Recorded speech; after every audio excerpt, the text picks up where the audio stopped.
अस्सलाम वालेकुम। Hello viewers, की हाल चाल है? ठीक हो? तबीयत से ठीक है? उम्मीद करना थोड़े कबूतर भी ठीक होंगे माशाल्लाह।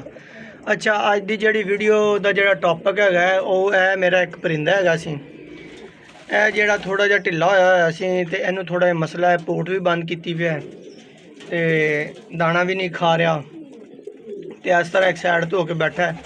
तो दोस्त मैं इनका इलाज करन लग्या सी, तो मैं सोचा वीडियो बना देवां, तो चलो तमाम दोस्त वेख लैणगे। करना की है जी, सब तो पहले इन्हें चेक करना है, तुसी इहदे पोट नूं हत्थ ला के चेक करना है कि आया उहदे विच दाना तो नहीं हैगा या पानी नाल तो नहीं फुल हैगा।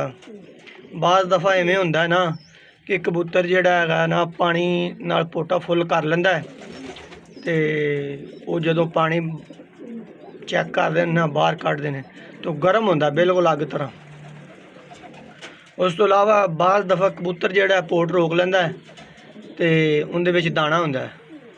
यह दो तीन चीज़ां जिहड़ियां ना कॉमन हैगियां ने कि यह चीज़ जिहड़ी की मसला करदा की नहीं। फिर तुसीं पहले नहीं तुसीं चेक करना है कि आया कि इहने पोटा रोकिया होया है, दाना रोकिया होया है, पानी चलांदा नहीं चलांदा, ते की करना चाहिए, कबूतर नूं बुखार तो नहीं हैगा, की मामला हैगा है। उस तो बाद चेक करके मैं तुहानूं दसांगा इहनूं की करना है। अगर तो इहदे पोट च दाना हैगा तो पोट कबूतर रोकी खड़ा है, तुसीं की करना है? सब तो पहले तुसीं इहनूं चेक करना है कि इहदे पोटे दाना है तो वह दाना तुहानूं बाहर कढ़ना पैना है, अदरवाइज़ कबूतर का पोटा जाम है तो ये एक्सपायर भी हो सकता है।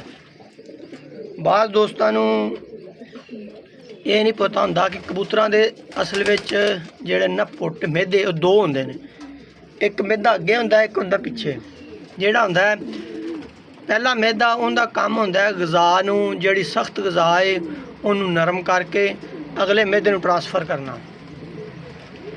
बाज़ दफ़ा अगला मेदा उहदे विच रुकिया होंदा दाना तो इन्फैक्शन हो जाती है, इन्फैक्शन दे नाल जिहड़ा दाना हजम नहीं होंदा।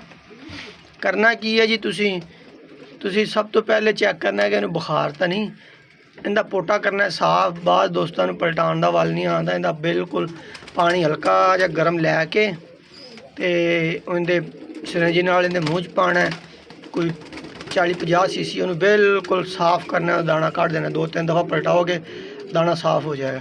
उस तो बाद तुसीं इहनूं कोई चीज़ नहीं देनी, इहनूं बंद कर देना है 2-4 घंटिया वास्ते। उस तो बाद तुसीं की करना है जी, यह देखो जी मेरे कोल कैप्सूल ने, तुसीं पानी लैना है कोई 15-20 सीसी, उहदे विच यह कैप्सूल है जी विब्रामाइसिन। ठीक हो गया जी, यह तुहानूं मैडिकल स्टोर तो मिलेगा, यह ले लेना है। आ देखो जी विब्रामाइसिन जिहड़ा ना वो तो नहीं मिलिया, लेकिन यह साल्ट है कोई है डॉक्सीसाइक्लिन, यह ले लेना है। इनू जी की करना है, 2 कैप्सूल जिहड़े ने ना 1 लीटर पानी च पा देने। उस हिसाब नाल तुसीं एक परिंदे दा जिहड़ी कैलकुलेशन कर लेनी है। कैलकुलेशन करन तो बाद जी उस हिसाब नाल इनू जे पानी दे देना है, तकरीबन कोई 10-20 सीसी, 10 सीसी दे देना पानी इनू, फिर बंद कर देना। फिर उस तो बाद तुसीं इनू चेक करना है कि पानी हजम किया कि नहीं किया। इंशाअल्लाह ताला पानी हजम कर जाएगा। इस तरह दियाँ फार्मेटिक वीडियो वेखण वास्ते, नॉलेज दियाँ वीडियो वेखण वास्ते मेरे चैनल को फॉलो करो, सबसक्राइब करो, तो बहुत मेहरबानी, शुक्रिया जी।